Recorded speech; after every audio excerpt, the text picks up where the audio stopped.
Bom dia, turma, tudo bem? Bora continuar mais uma aulinha.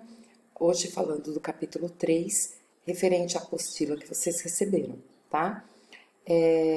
Hoje nós vamos falar de algumas classes sociais do período romano, né?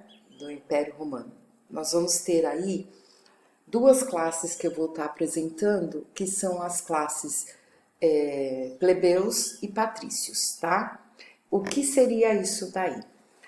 Patrícios são as pessoas que pertencem à classe mais alta e são as pessoas que detêm uma quantidade de riqueza muito grande. Grandes posses, grandes riquezas, né? Materiais, porções de terras imensas, né? É mais muito dinheiro. Então, é a classe mais alta que nós temos naquela pirâmide da sociedade que normalmente a gente apresenta nas aulas de história, tá? Eles, por terem grandes propriedades, de terem bastante dinheiros, né? Eles acabavam tomando posse do poder também. Então, eles representam o poder romano, eles estão dentro do Senado, tá? E se eles estão dentro do Senado, detêm o poder, eles é que decidem o que vai acontecer em Roma, tá? As regras são estipuladas por eles, perfeito? Nós temos também a classe de plebeus. Quem são os plebeus? Ah, então são os pobres. Não, os plebeus eles não são pobres. Eles detêm riquezas também, mas não tanto quanto os patrícios, tá? São donos de pequenas propriedades de terra, propriedades privadas, né? E artesãos, comerciantes. Então, se a gente parar para pensar em comerciante não é pobre, ele tem uma riqueza, né? Maior que a minha, maior que a sua. Então, eles têm uma renda diferente da nossa. São pessoas que detêm sim posse, mas não o suficiente para estar dentro da política romana, tá? Então, são pessoas que lutam e abastecem a economia romana. Porém, eles não participam do governo, ou seja, não estão dentro do Senado, tá? O que nós vamos ter em Roma no final do período dele? Nós vamos ter aí um conflito, né, entre os patrícios e os plebeus. E é lógico que se a gente parar para pensar um pouquinho, a gente vai ver que os patrícios que movimentam a economia romana, eles não tinham poder político. Logo, eles vão fazer o quê? Eles vão lutar pela participação política, tá? Estar dentro do Senado. Eles querem estar lá dentro, formular regras,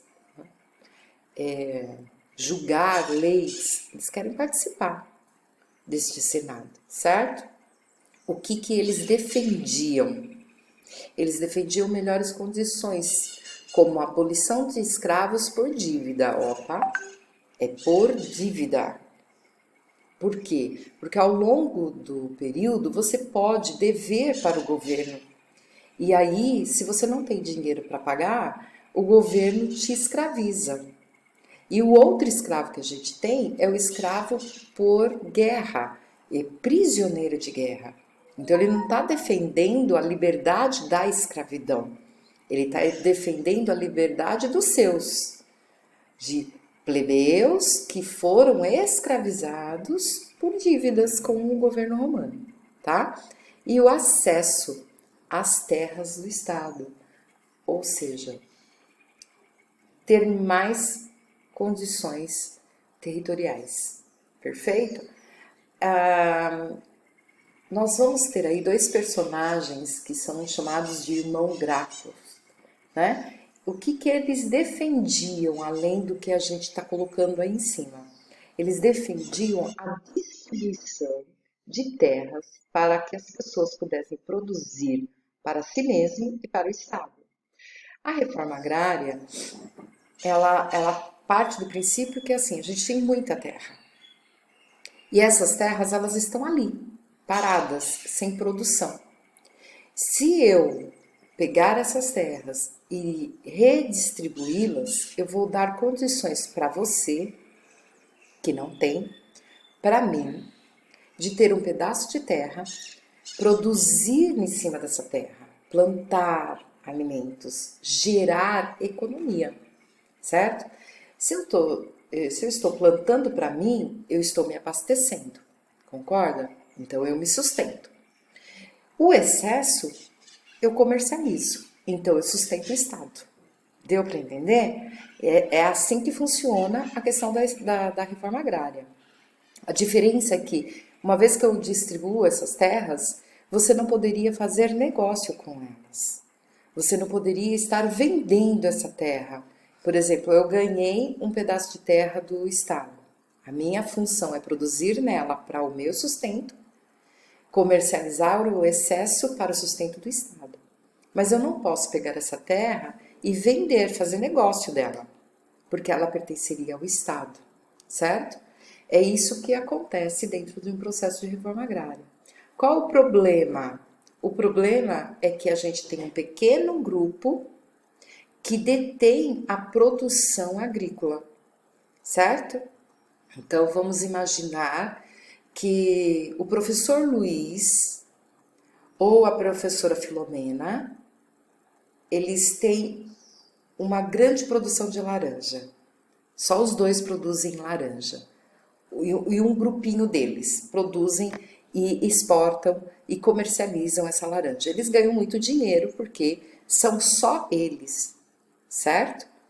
Aí o Estado vai e faz a reforma agrária. Ela dá terra para mim, ela dá terra para a professora Eliane, ela dá terra para a professora Mônica, ela dá terra para a professora Juliana, ela dá terra para o professor Éder. O que vai acontecer? Vamos ser 5 pessoas produzindo laranja. Se 5 pessoas a mais produzem laranja, quem que vai ser prejudicado? O professor Luiz e a professora Filomena, certo?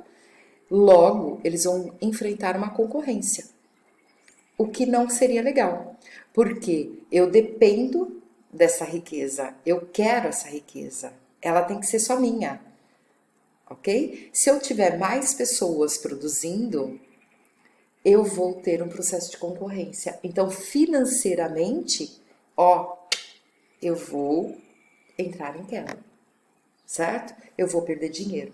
Por esta razão, a reforma agrária não pode ser aceita. Por esta razão, muitos lugares não concordam com a reforma agrária. E vai ser motivos para brigas até hoje. Hoje no Brasil nós temos o chamado movimento sem terra, né? Eu tenho um movimento sem teto e eu tenho um movimento sem terra. O movimento sem terra são as pessoas, os produtores, que quem produz mesmo é o agricultor, não é o dono da fazenda, né? Então são as pessoas que lidam com a terra, que abrem a terra, que plantam a semente, regam essa semente, colhem esta semente, separam para a venda. Então, este cara pertence ao movimento sem terra. E são eles que querem a reforma agrária, para eles deixarem de ser um trabalhador do campo e começarem a ser produtores também. Perfeito? E o movimento sem teto são as pessoas que não têm isso aqui, ó, não tem casa, certo? Então tem essa diferença. Por favor, tomem cuidado, porque MST significa movimento sem terra. No caso aqui, para nossa história. Se nós estivéssemos falando de hoje, você tem o MST, que é o movimento sem terra, né, que lutam pela reforma agrária. E nós temos também o movimento sem teto, que luta pelo direito a uma casa. Tá bom, turminha? Com isso, eu termino o nosso capítulo 3. Espero que vocês tenham entendido. Até a próxima. Tchau, tchau. Qualquer coisa, entra lá no WhatsApp e tira a dúvida com a gente, tá bom? Até mais!